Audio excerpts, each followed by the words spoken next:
Merci Mouchier de me donner cette opportunité.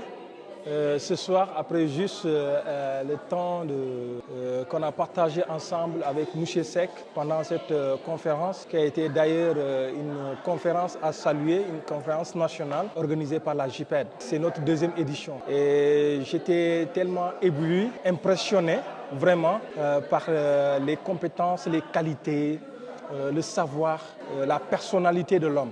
Il est vraiment pétri de talent, voilà, en l'écoutant.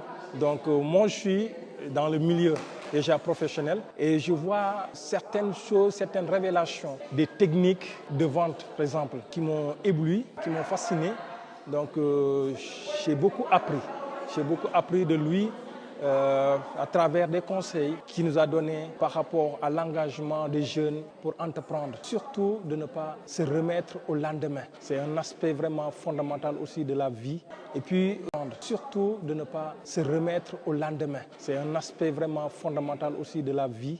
Et puis aussi l'aspect qu'il a donné que nous sommes maîtres, nous sommes responsables de nos actes, nous sommes responsables de notre vie. C'est nous qui décidons, c'est nous qui faisons des choix. Et c'est important. Quel est le bon choix qui va t'amener vers la bonne destinée, tu vois. Et c'est quelque chose que aujourd'hui nous apprécions dans son ensemble. Oui, avec tous les différents livres qu'il nous a proposés de lire, qui vont nous apprendre davantage et surtout les fondements aussi du succès. Je dirais un enseignement qui a été vraiment riche et nous sommes contents, satisfaits de la prestation. L'économie numérique comme solution pour le chômage des jeunes en Afrique, c'est le thème qui a fait objet d'un panel de discussion ce samedi 9 novembre 2024 dans la salle Tofa 1er à l'hôtel Azalaï de Cotonou. L'objectif est de faire la lumière sur les offres d'emploi et les sources de revenus dont dispose le domaine de l'entrepreneuriat digital. Seck Amadou, expert en économie numérique et conférencier. Je vais commencer d'abord par remercier les autorités premièrement, parce que la différence déjà par rapport à moi et beaucoup de personnes, moi je ne me vois jamais dans les problèmes. Moi je vois toujours les opportunités et les solutions. Ce qui manque à les Africains, ce n'est pas les compétences ni le talent, mais c'est la bonne information. Où aller chercher la bonne information? Qui donne l'information?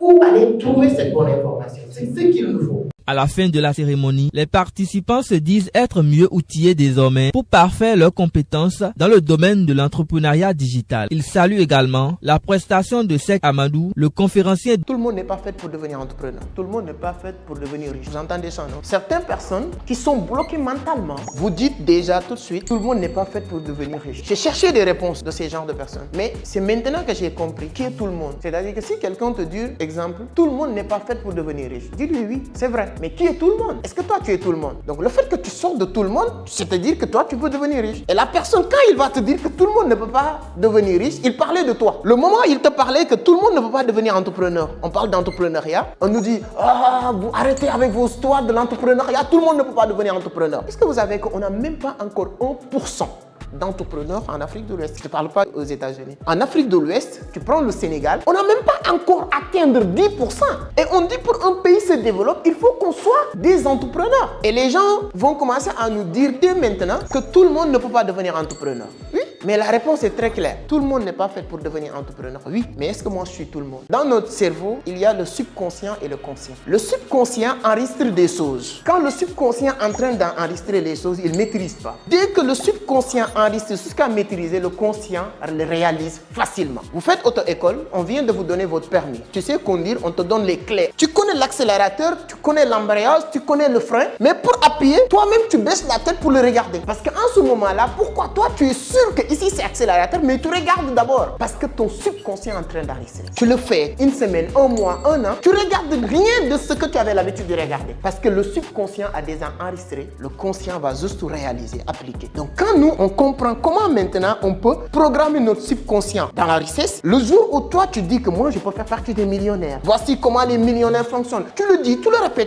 jusqu'à ton subconscient l'enregistre. Toutes les actions que tu vas mener après avec le temps, naturellement, inconsciemment, va découler de ces choses que tu as déjà enregistrées dans ton subconscient. Notre cerveau fonctionne sur la base des croyances. Ce que vous pensez et vous croyez à la chose, c'est exactement ce que vous allez produire. Aujourd'hui, quand tu es bol, Regardez la sens qu'on a donné maintenant au Bawol Bawol. Quand tu es un enfant, un jeune de Bawol Bawol qui vient à Dakar, dans ta tête, toi, tu dois avoir l'argent. Je ne sais pas comment tu dois faire parce qu'on dit les Bawol Bawol savent chercher l'argent. Donc, dans ta tête, toi, tu fais partie des personnes qui doivent savoir chercher l'argent. Il y a d'autres personnes qui disent, ah, moi, je fais partie d'une famille ou d'une ethnie que moi, je ne peux pas devenir riche. Si moi, je ne suis pas riche, c'est pas grave. Donc, moi, si je suis riche même, c'est une exception. Donc, c'est extraordinaire. Donc, moi, je ne dois pas fournir tous les efforts qu'il faut fournir pour devenir riche. Et le Bawol Bawol, lui, il va fournir tous les efforts parce que ne pas devenir riche, c'est un échec pour lui. Et pour qu'à tous les jeunes Bawol Bawol qui viennent ici, allez-y au niveau de défoncer ici, au niveau de salle de vente. Des jeunes qui sont arrivés ici avec rien, comme nous tous, mais 1 an, 2 ans, vous partez, ils sont 10 millions, 30 millions dans leur poche.